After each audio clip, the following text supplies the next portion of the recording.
de Paulo em Corinto. E eu, irmãos, quando fui ter convosco, anunciando-vos o testemunho de Deus, não fui com sublimidade de palavras ou de sabedoria, porque nada me propus saber entre vós, senão a Jesus Cristo e este crucificado.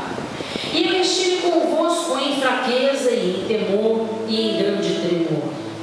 A minha palavra e a minha pregação não consistiu em palavras persuasivas de sabedoria humana, mas em demonstração de espírito e de poder,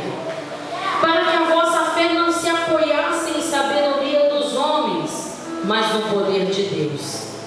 Todavia, falamos sabedoria entre os perfeitos, não porém a sabedoria deste mundo, nem dos príncipes deste mundo que se aniquilam, mas falamos a sabedoria de Deus oculta em mistério, a qual Deus ordenou antes dos séculos para a nossa glória, a qual nenhum dos príncipes deste mundo conheceu, porque se a conhecessem nunca crucificariam ao Senhor da glória.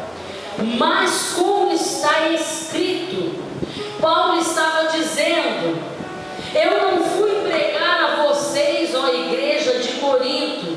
com sabedoria humana, ao qual eu adquiri aos pés de Gamaliel com o estudo que eu tive, mas eu estou